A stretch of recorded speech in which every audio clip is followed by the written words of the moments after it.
Yo, what's going on, everybody? So we have news about Respawn discussing the future of Apex Legends, and we also have a little bit about Bungie's part for Sony's plan to bring more live service games to their platform. All that and more. My name is Ethos, and these are your top 5 stories for this week's Free-to-Play Weekly. Coming in at number 5, Lost Ark will officially launch in just a few days on February the 11th. Of course, for those of you who have founder packs, you'll be able to jump in sooner with the 3-day head start. That means you'll be logging in tomorrow. But if you'd rather not have any of your opening day in-game taken up by the obligatory download time, you may want to pay attention because pre-download is available now. And that's for everyone, regardless of if you pre-ordered or not. That doesn't mean, however, that you can create your characters today. You're going to still have to spend your time tomorrow doing that. But if you want to get the game preloaded and try it out, you will be able to do that now. So download those gigabytes right now. Coming in at number 4, Grinding Gear Games dropped Path of Exile Siege of the Atlas expansion on both PC and Mac this week, introducing all new story content, a new league, and plenty of changes and challenges for players to enjoy.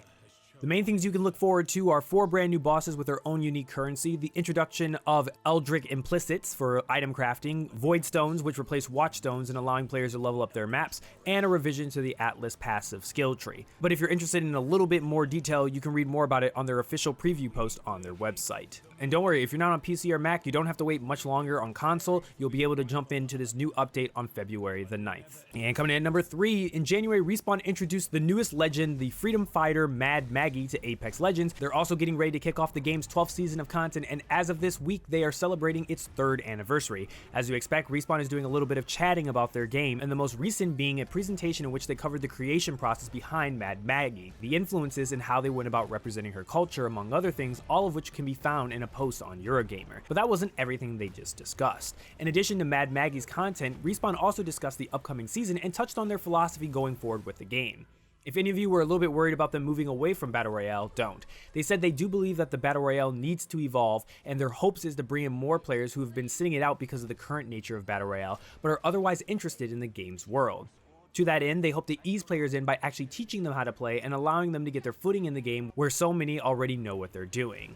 And coming in at number 2, Sony had a busy week last week with its announcement of purchasing Bungie and all, and the next 4 years are looking to be even busier. In a call with investors this week, CFO Hiroki Totoki said that his company plans to work closely with its new acquisition to produce 10 live service games that will be released by the year 2026. One of those games are probably the new IP that Bungie has already announced they've been working on, with plans to launch by 2025. Apart from that, try not to get too excited by this announcement, as any company that says they're working on 10 games to be released over the next 4 years can easily shift either of those two numbers as it suits them. Keep in mind that Destiny was originally supposed to have sequels every 2 years, and Destiny 3 and 4 were supposed to come out in 2017 and 2019 respectively. Sony CEO Jim Ryan went on to say that we should absolutely expect more acquisitions in the future, as Sony attempts to keep pace with Microsoft in its recent mega acquisitions. And the deal with Microsoft is currently being investigated by the Federal Trade Commission, but even with that body's stricter review process, there's little reason to think that it won't go through, though it may take a little bit longer than expected.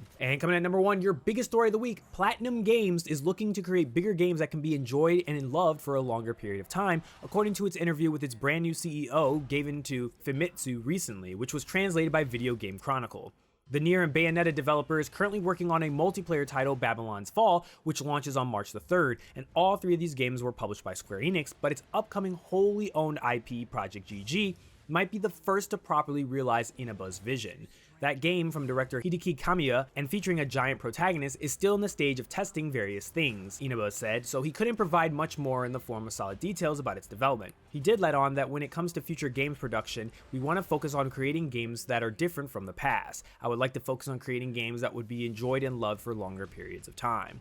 Inaba's admittedly vague words sound as if they fit into the multiplayer MMO space, but that doesn't necessarily mean that his company won't continue to produce small but brilliantly conceived games with one-off, well-designed stages such as Bayonetta. Still, he said that any future games that deviated from that formula wouldn't be different in terms of their structure, a change that is absolutely necessary due to current and future trends. Project GG was mentioned as one of those titles that could be different from the past. Inaba took over as CEO of PlatinumGames in January, replacing Kenichi Sato, who held the position for 5 years. Inaba was previously the developer's vice president and head producer of its own development division. And that moves us to the question of the week. With Sony's news using Bungie to create more live service games, and it seems like PlatinumGames is also going down that same route, let me know in the comment section below what type of games do you think we can expect to see in the near future, and how many of those do you think are going to probably be free to play. Sound off in the comment section below.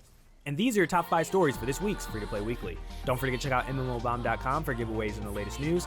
My name's Ethos, and I'll catch you guys later. Peace out, everyone.